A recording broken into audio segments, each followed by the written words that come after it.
What's going on, guys? I'm Steve. Welcome back to the channel. Welcome back to another video. If it's your first time stopping by the channel, hit that subscribe button. Trust me, you won't regret it. If you're a returning subscriber, as always, guys, welcome back, and I do appreciate the support. Guys, I'd like to wish everybody a happy Monday. I just got back to the apartment, aka the studio, and as you can see from my live streams today, I was very busy, and I had the fortunate, opportunity to go to my first real big story press conference.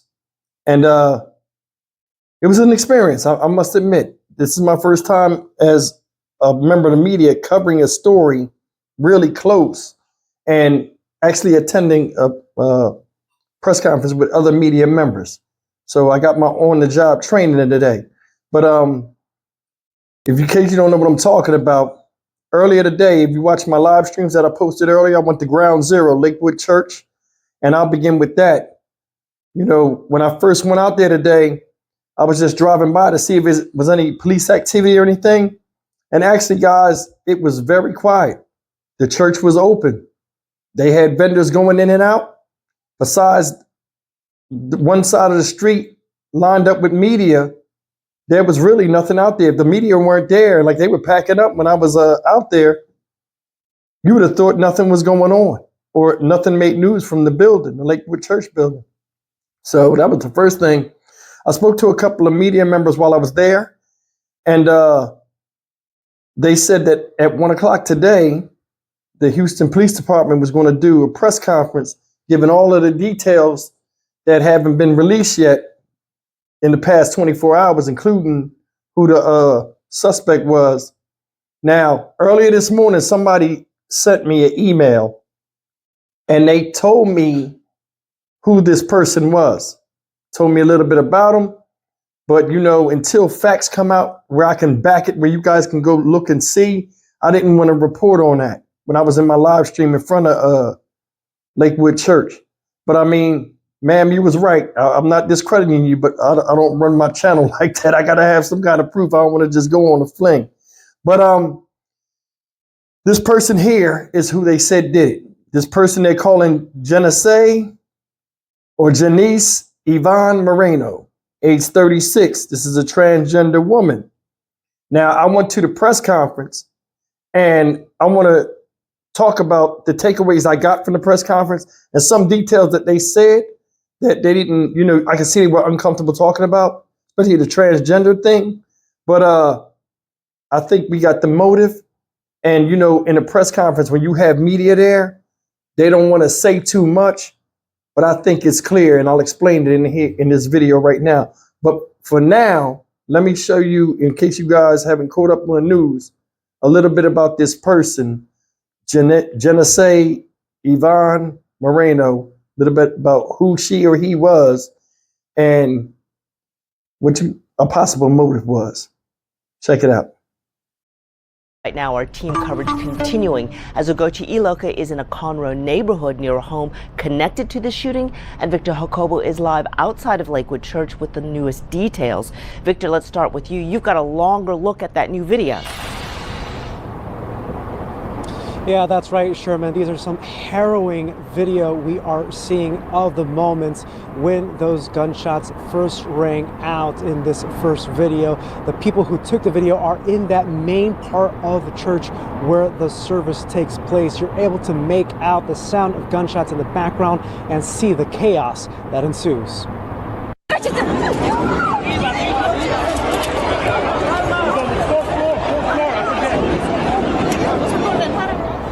The shots rang out just minutes before the Spanish language service was set to begin at Lakewood. You can hear people in the video saying, calm down, in an effort to avoid further chaos as people run for cover. We also got another video that shows people running out of the service and police officers running towards the direction of gunfire. Here is that moment.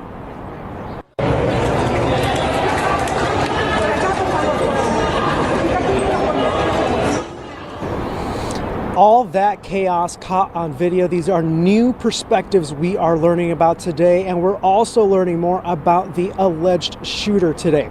3 independent sources confirmed to KHOU's investigative reporter Jeremy Rogowski that the identity of the suspect is 36-year-old Genesse Moreno. Moreno also went by Jeffrey Escalante in the past. She has previous arrests for several crimes, including unlawful carrying a weapon. Now, here at Lakewood, just within the last hour, we saw Pastor Joel Austin drive up and arrive and enter Lakewood Church here again just within the last hour. The investigation into the shooting also continues. We're expecting an update from Houston Police later this afternoon at 1:30. Meanwhile, another investigation happening in Conroe into a home that is believed to be connected to the shooting. All right, guys, that's the little bit of information about the shooter who's no longer with us.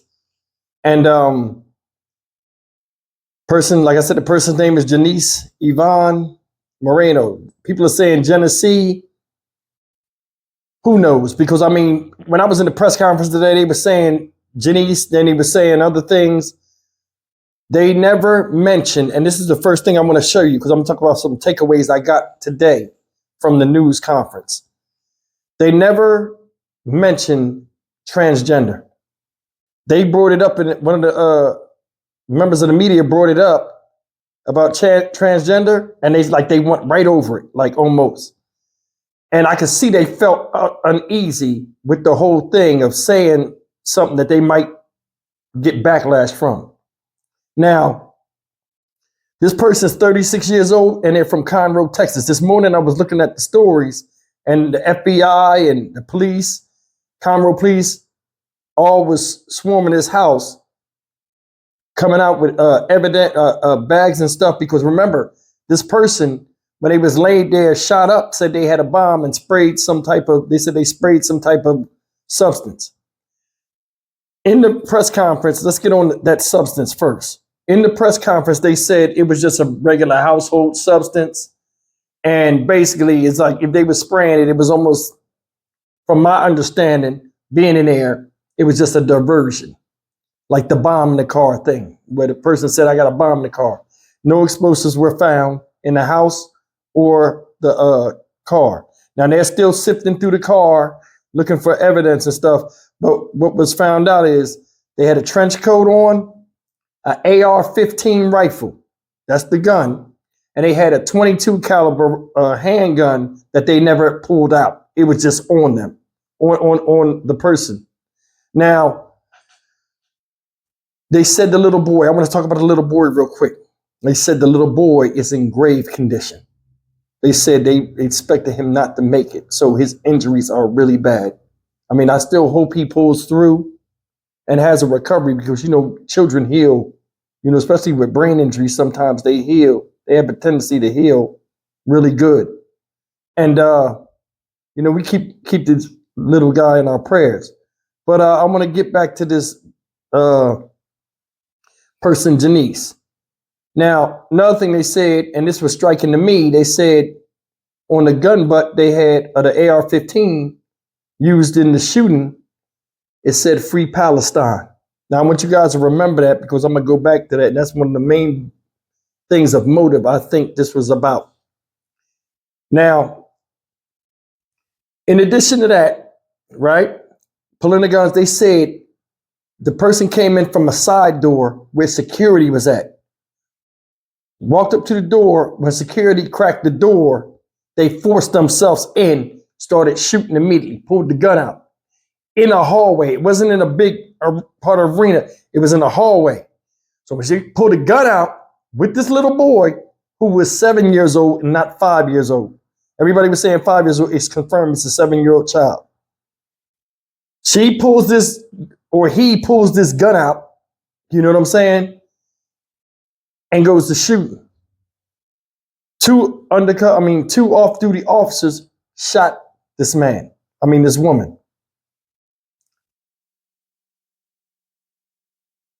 Why am I getting emotional? Anyway, listen. All I'm going to say is this, guys. I'll just say it like this. Look at this person up here. Obviously, they're distressed. Disheveled, something's going on with them. This person has been blocked trying to buy firearms legally a couple of times. They mentioned in the press conference. And you can go look at the full press conference. I got it in my live stream catalog.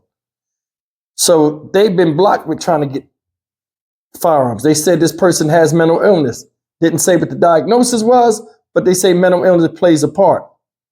Now, I think a lot of times mental illness doesn't have to mean you have a psychotic episode or an outburst. People that deal with mental illness sometimes, I honestly think they're easily led or their minds are convinced into believing something delusional from something that they think goes along with how they feel at that time. And I think this is one of the situations. To put on a trench coat and come into through a side door, force yourself through the side door when security cracks the door to see what you want. To go in there and bring a child into this and get the shooting. This was nothing to me but a suicide mission. And it was also to make a statement. Now, a lot of people are talking about the Palestine-Israel setup over there, situation they have going on. When I'm in there in this press conference and they're talking, I'm like, okay, this is what I think it is. And, this person's gone, so we'll never know. And people, it's left with us to pick up the pieces.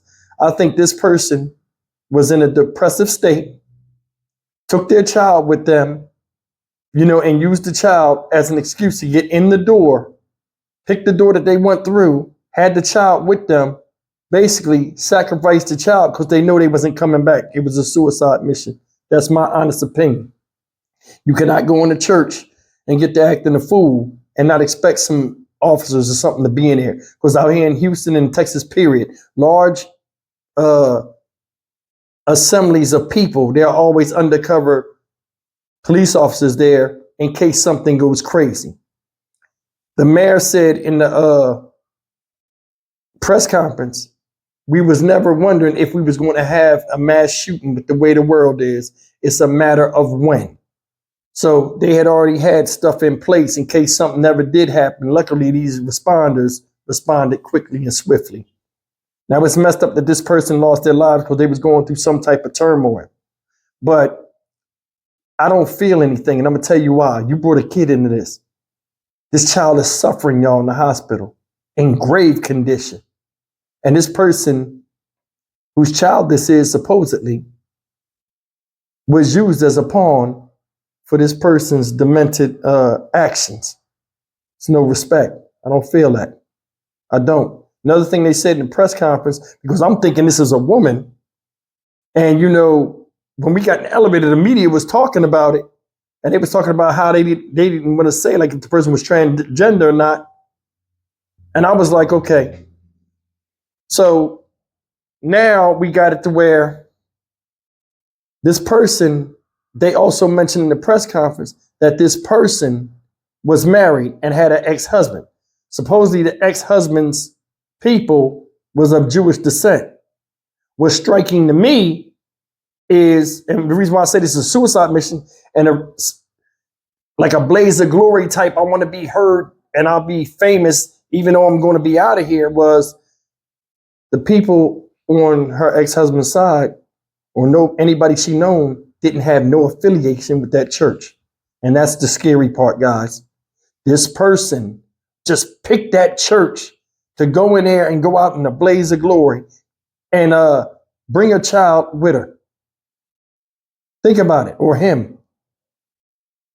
It's wild. This can happen at any given time. People are flipping their lids out here. I've never been in a position where I was so angry at myself that it was everybody else's fault. And I wanted to just take a lot of people out. In addition to myself. It's hard to believe, man. I mean, this thing is, and it's right in my backyard where I'm at.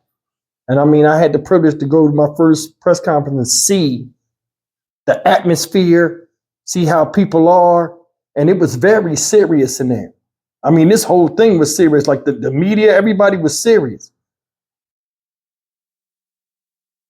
It was just a real eerie feeling when they was up there talking. You could see, like, I mean, it wasn't no fakeness for the cameras or nothing. You could see, and it was striking to me because I've never been exposed to this. The police chief, the mayor, city council members, they were visibly upset. Like even when they came off the stage and they spoke with us, like individually, like I had a good conversation with the chief of police and the assistant chief.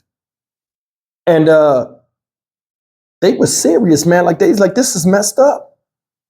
And the mayor said, hey, people in the city is one thing, we always rebound from stuff. And it's like, we strong out here in supporting each other. And he said, let's keep that up. I felt that. But I mean, for somebody to have Free Palestine on their thing and their gun and go shooting in the place, and like you say Free Palestine, but you went and shot up a church service with primarily Hispanic people. It doesn't even make sense. It doesn't even make sense. Why would you pick that place? You all the way in Conroe, Texas. That's like 40 miles up the road from Houston. That's a distance. You devise in your head, I'm gonna go to Joel Osteen's church and blow the spot up with my child to witness me getting blasted down right in front of him. Who does that? And they say, mental illness plays a role. You were saying enough to drive over there and have your child here, knowing this was the last time you're going to see him because you have confusion in your mind and anger in your heart. You should have sought counseling instead of your own demise. That's just my thoughts on it, man. But today, man, I mean, I appreciate you guys watching the press conference.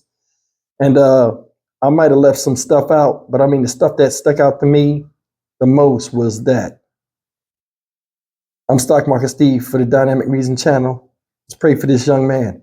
As always, like, comment, share, and subscribe. I'll see you guys in the next video. Take care.